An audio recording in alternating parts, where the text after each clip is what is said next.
Hi there YouTubers, welcome back to my channel Workshop Fun. Today I'd just like to post an update finally. It's been about 4 months I think, or 3 months. So I've been living in my van now for the last year. I think 3.5 months, we'll say that.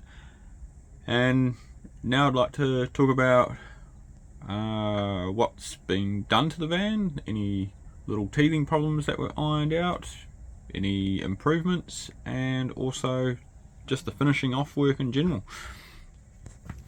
So the first thing I'll get started with today, of course, is my Victron solar system. Well, I must say it's going great. I'm living off-grid. I can plug into power here, but I haven't needed to except for one time. I didn't really have to at that point, but I did just in case. Anyway, so I have improved my solar system from 1545 watts to 1715 watts. Now what I did is, I turned around and pulled down my big 370 watt panel that I had and replaced that with a brand new 540 watt panel. Now there's two reasons why I did that. One is the obvious, is more wattage means more power. But the other thing is when I bought that solar panel, I didn't know much about solar panels at the time and their efficiency ratings. So this 370 watt solar panel that I put up on the roof was only 18% efficient, whereas all my other ones are around about 23.5% efficient, including my new 540 watt panel. They sort of vary between 22 and 24% efficiency, I believe. Anyway, so there actually wasn't that much changing to do to put the 540 watt panel up there, other than the actual panel itself. But what I needed to do with the wiring was change the breaker down below in here. My main breaker, it was an 80 amp breaker. I've upped that to a 100 amp resettable breaker now. And I changed out one of the controllers, so I now have two 50 amp controllers and two 20 amp controllers. It wasn't too hard. It was just a case of buying a 50 amp controller and changing it out to that from the 30 amp controller. So yeah, that's all done now, it's actually really cool anyway. I've sort of set this up so I've got the two twins, as you can see, or two lots of twins. Now this 20 amp charger is not working very hard. It's only powering a 125 watt solar panel. So the wiring, you can see that the wiring does touch this controller, but this controller here never gets very hot at all. So that there is only powering the 125 watt. That one there used to be underneath my bed and it was only powering a 110 watt solar panel. But my 15 amp controller will be more than sufficient for powering the 10 amp. So for powering the 110 watt solar panel. So just to make things match nicely, I swapped them out and put this up here, and this one here's got a bit more of a workload. It does power the 250 watt solar panel, so yeah, that's got a bit more of a workload. So I'll run you through quickly. This one here powers my 540 watt panel. That one there powers the 455 watt panel, and that one's the 125 and that one's the 250. Now, as a point of interest, the 455 watt solar panel, I had it on my 30 amp solar charger just for a little bit, but I found that on a sunny day, so a good solar day, it was putting out just a bit too much power for the 30 amp solar controller. So it wasn't it wasn't hurting the solar controller, but I just wasn't getting all the wattage that I could. And originally my 455 watt panel had a 50 amp controller anyway, and when I got the 540 watt panel, I thought I would just swap the 30 amp controller to the 30 amp controller to the 455 watt and swap the 50 amp that had been powering the 455 watt panel to run the 540 watt panel. But I found it didn't work out so well because I was losing power, which, you know, it's not ideal. You want to try and get the most out of your solar. So I just ended up buying another 50 amp controller and retiring the 30 amp controller. I've kept that aside for something spare. So after all of that, I now have a very good solar system. I will show you up on the roof at some point soon. The other thing I had to do too, while I remember, is I did have to swap out all my breakers and put 16 amp breakers in for the solar panels, because I had 10 amps and they just weren't good enough. They were tripping because the solar panels were making more than 10 amps. Even from time to time my 250 watt panel makes more than 10 amps. The 125, that it has its own separate breaker here, and that's only a 6 amp, and that's more than enough. Now, what else can I talk about? So other changes I've made is also down in here. I had to get a 20 amp solar controller down in here. I'll show you. So there goes my other 20 amp solar controller sitting next to my big battery charger.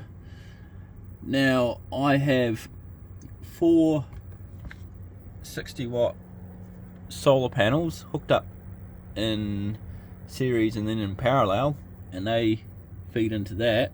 I just had a 75 by 15 solar controller, and I found that it wasn't handling the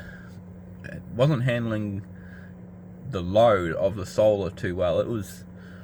It would handle the load, sorry, but it couldn't put down all the wattage that the solar panels were making. At times it would just throttle off and I would lose the potential wattage that I was making. So I retired that 15 amp controller too and got this 100 by 20 solar controller.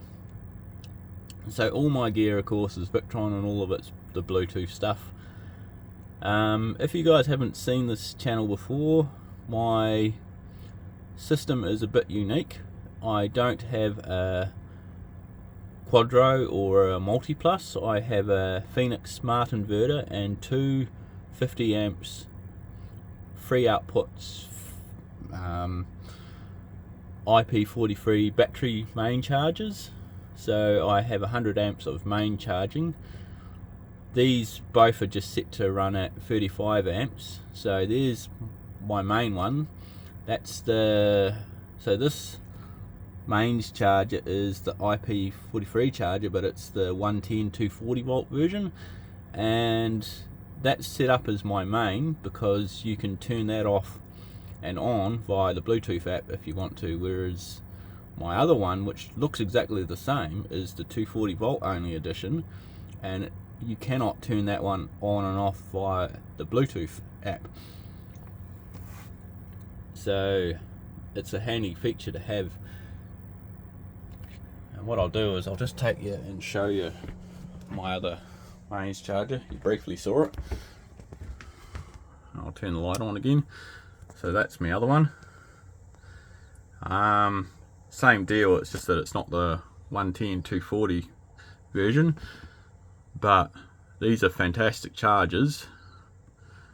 Now, it was the dearer way to go to buy the separate inverter and the separate chargers.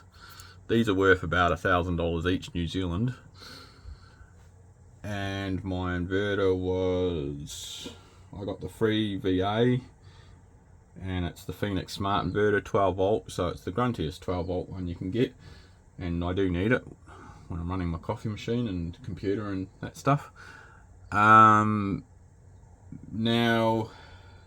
I think I spent about, that would have been about 3,700 all up.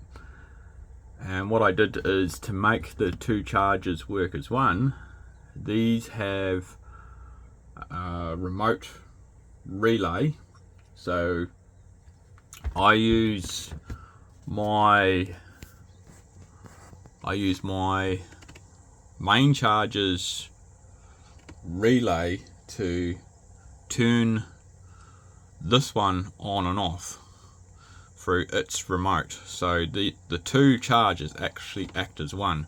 So as soon as the charger goes on down underneath there, this one pops on in a few seconds, and my primary mains charger, if you haven't seen my other videos, I do explain it in more detail, but my primary mains charger is hooked up to my Cerebo's generator's automatic start stop relay, and that will just, as soon as my batteries get low, it'll just cut out and flick over to mains, and then the chargers will kick on.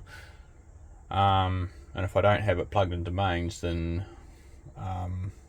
basically the chargers don't kick on, and I've got to go plug it into mains, but I haven't needed to do that yet.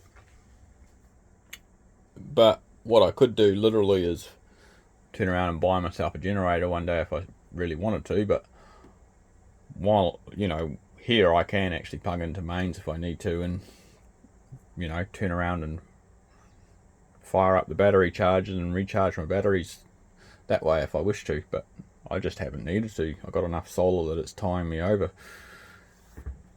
Anyway, on to the next subject. Living in here, so forgive my mess, it's a little bit dusty in here at the moment. I have not long mowed the lawns and some grass has got in and out, but this is how I've set it all up. So my mother made me these really nice sofa covers. They are darker than how you guys are seeing them. The camera's picking up the reds differently, but that's my nice lounge, and that's my computer, my iMac, and my soundbar system, my nice clock. That's a lovely clock. My new lights, then my little surround sound speakers for my soundbar, and underneath here is the sub, and the soundbar hangs off these custom wooden brackets that I made to hold it. You guys would have seen them in my last videos if you've been following me. Well, that's what they look like holding the soundbar, so really nice. Now coming on right on through, that's me coffee machine set up. So that's where I keep that, and then that frees up my main bench for everything else. I got my nice oven back in, and that's working lovely. My filter system that I made is working good. It's just down in here. So I've got two filters.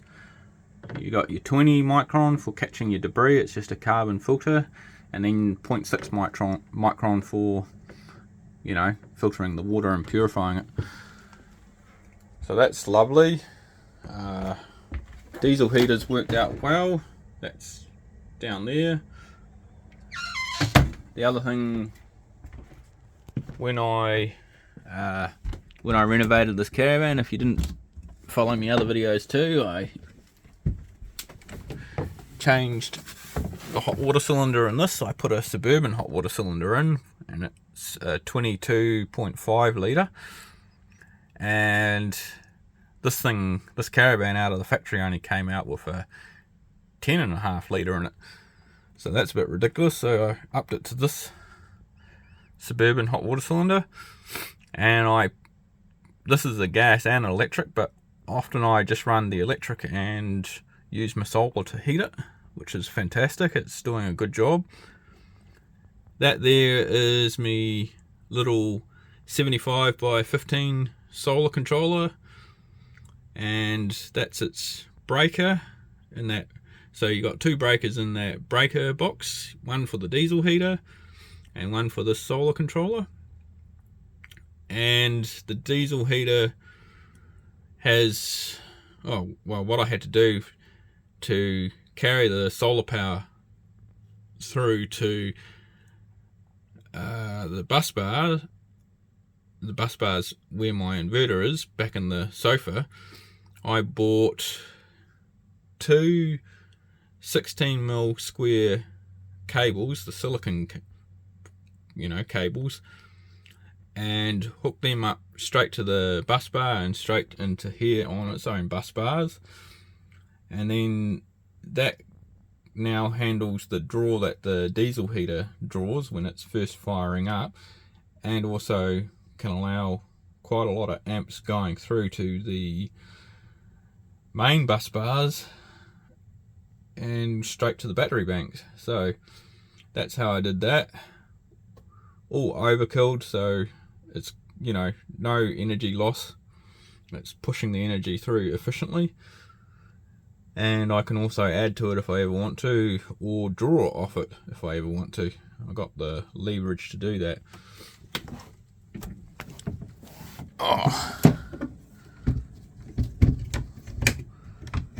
Quick note too, one thing, when I increased the wattage up here, the wiring was already overkilled and more than capable of handling 100 amps of solar energy going down to the main bus bars, because I've got 16mm square cable going up to here too. So there's your 16mm square cable going, there's a single pole bus bar there, and that is all the earth, that's the earth bus bar, and all the controllers hook onto that, and that gets carried straight down to my chassis, and then the positive and negative, they get carried straight down to my main bus bar system. I'll just quickly show you if you haven't seen the other videos. There you go, there's my main bus bar system back there.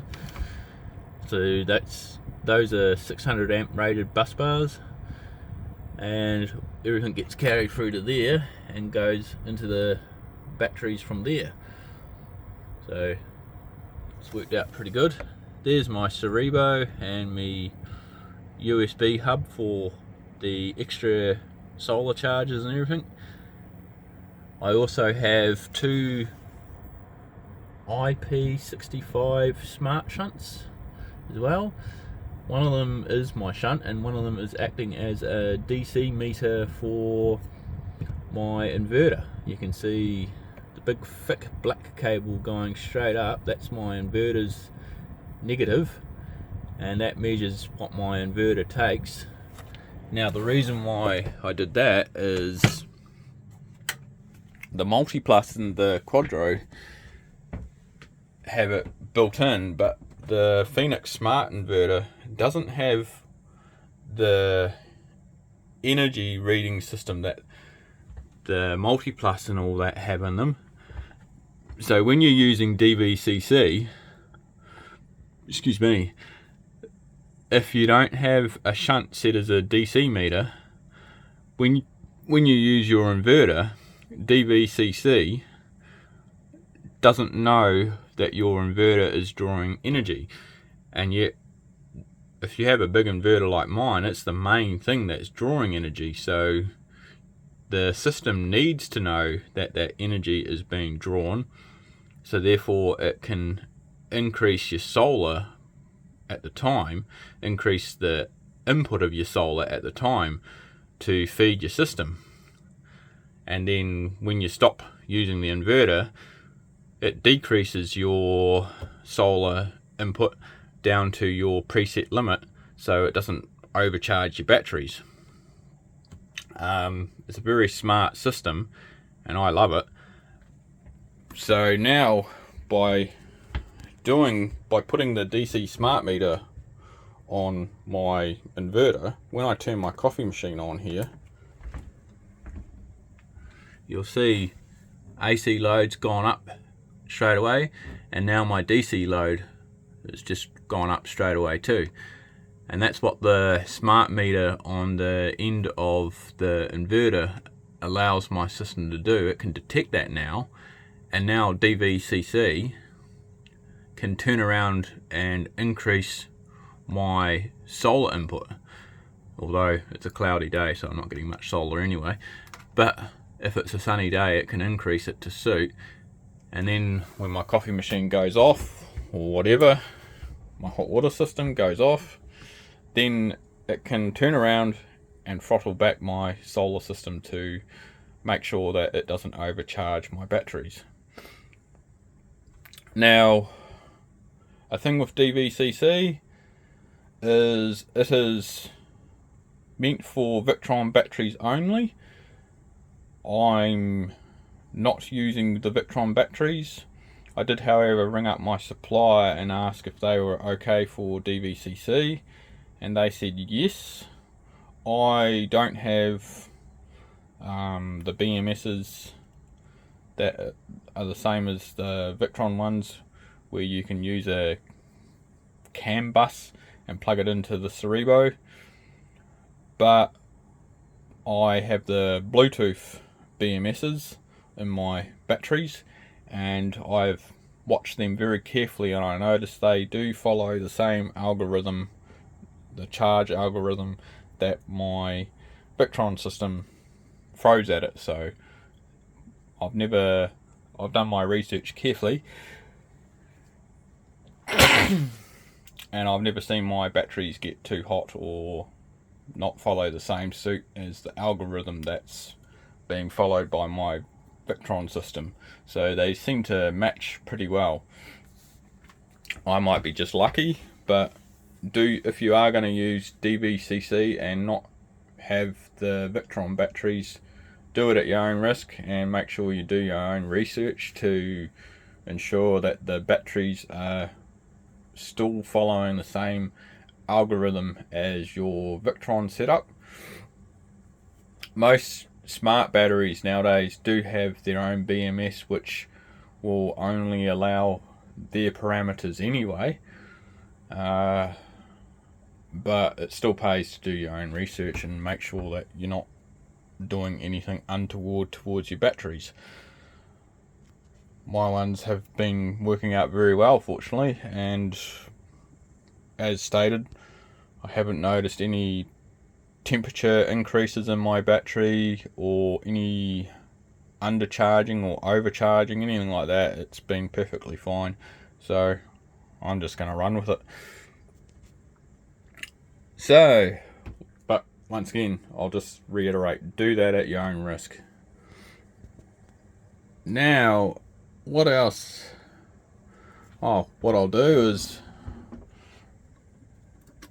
run you through the rest of the caravan. This is my bedroom, all finished. Forgive my bed, haven't made it, but yeah, this is how I got it all set up now as a, home. It's all come along nicely. I'll try and stand back here. My built-in fan is going nicely, and it doesn't take up too much cupboard space. excuse me, bathroom. So my automatic floodlights back in. The toilet's all, you know, going nicely. Shower's nice and sealed. Doesn't leak into the caravan now. There was one thing I had to change here in the bathroom. I put a beam up. You'll see it in my last video. I had to take that out and change it because I had forgotten about the curtain, and the curtain that my mother made for me was actually being crushed by the beam a bit and wasn't able to slide across nice and freely, so I didn't like that. So I turned around and fixed this up so it now closes and opens nicely without the curtain being interfered with by the beam above. So I do need to sand this and paint it and make it look nice at some point. That'll be a project for later. I've just actually been enjoying living in this for now, so I think I might do that maybe in the winter as a small side project. What else? My footwell has worked out good. I no longer bump my feet at the end of the bed and wake myself up. I hated that, so this footwell has worked out really well. Now what I'll do is I will pause and you'll see me next, or see the video next, at the top of the caravan looking at the solar panels. Okay, so this is my new 540 watt panel here. I turned around and brought this panel, and it's an extremely good quality one. It also has a 40mm frame, which is a lot thicker than other frames on panels and makes it more durable. I bought some alloy right angle and cut them into sections. So the alloy right angle is 75 by 50 by 3mm thick, and each foot that I made is 300 long, and then I screwed them onto the solar panel, and then I turned around and where the foot contacts the caravan, I had a flat wheel on my grinder and ground it down that undersurface, so it got really good contact to the sealant. And of course the caravan I just marked out with a ballpoint pen where the feet were going to sit and sanded each patch accordingly, so the grip is really good. And you can also see with the sealant I drilled holes through the feet and made sure that the sealant pushed through those holes too and bubbled out sort of thing, and now that's acting as also another lock as well. So these won't go anywhere. Alloy actually contacts very well to the alloy caravan roof. The plastic feet are another story. They are a bit more troublesome. This solar panel won't go anywhere, but if I ever did anything like this again, from what I've learned, I would use alloy right angle all the time now. I wouldn't bother buying these plastic feet. So anyway, this is what 1715 watts looks like. It's going very good. I'm very pleased with it. And this new 540 watt panel came out not long ago, and I actually measured it up, and to my delight I actually could fit this up on this caravan's roof. In the past, well, which is not all that long ago, when I say the past I only mean 2024, this 455 watt panel was about the biggest I could fit up here, and the next panel up would overhang. So shows you just the improvement in technology in the space of less than a year. This 540 watt panel is definitely bigger. It's a little bit longer, and it's definitely a bit wider than the 455 watt, but still the technology has definitely improved, and solar panel sizes have been able to increase without their physical size needing to increase as much. So that's amazing, just in this last year. Okay, now I'm gonna come on down. I'll just pause for a second. Okay, another thing I've done lately is set up this little outdoor temperature gauge. I just bought the temperature reader off Ali, and that goes down into my Victron system, and I just calibrated it, and now through my Victron system I have an outdoor temperature reader. I just made this little bracket up with a little bit of alloy checker plate, and I painted it white, and then to hold the temperature gauge nice and firmly, I use a cable gland. So that's worked out really well. And then I just use these double-sided tape bits that you can buy that accommodate holding a zip tie, and that's just double-sided taped on as well, the main little alloy bracket. So it's all good. It's completely removable if I ever wish to, and I don't have to unscrew anything and have screw holes there to try and fill. So that's worked out well. Okay, so also the last time you saw this caravan, it was still in the workshop and the wheel wells weren't done. So this is what the whole caravan looks like now, and I'll come in a bit closer. Okay, so this is the checker plate that was put on to go over the top of the alloy of the caravan, and to reinforce that area a bit and to get rid of the corrosion that was there.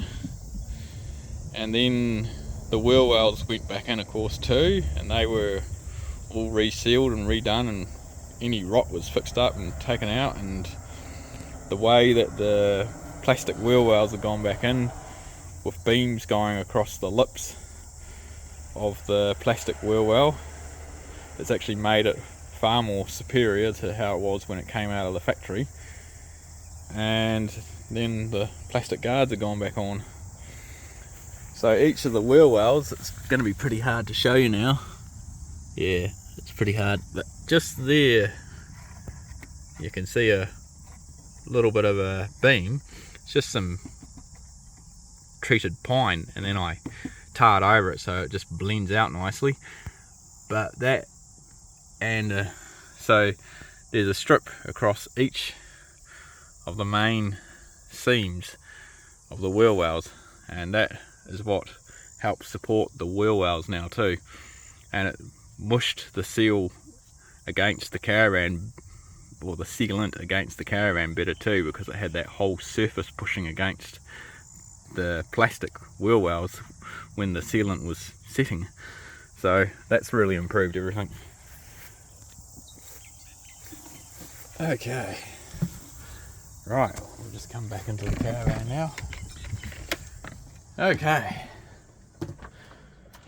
so I'll leave this video here for now, but we're getting on well. I'm living in it now and I'm enjoying it, and it's nice not to be working on it and just to actually relax and enjoy it. One more quick thing I'll talk about too is some people who have had trouble with DVCC with the Victron system. They have found when they haven't been using a multi-plus or the recommended batteries, that their solar chargers haven't followed the same order. So when, you know, with the solar chargers, all of mine are in bulk mode at the moment. Some people have had problems where for long periods of time one solar charger's sat in, say, absorption while the rest are in bulk. I haven't really had that problem. My things follow suit, you know, they seem to follow suit really well. I have noticed if I have been using a high DC load, sometimes I've noticed one of my solar chargers will quickly turn back into bulk while the others will stay in, say, absorption or float. And then when I release the DC load, it turns around and quickly goes back into absorption and then float. So it's just like the system tells that particular solar panel to work. But I notice if I have a high DC load for, you know, any amount of time, say, well, I couldn't tell you, but say 30 seconds, they'll all just switch over to bulk, you know. So I don't seem to be having any hassle that I've read on forums and stuff where people are seeing their solar chargers do peculiar things for long periods of time. Yeah, so once again, do your research, but I guess I've come out fairly fortunate. I haven't seemed to have had any trouble.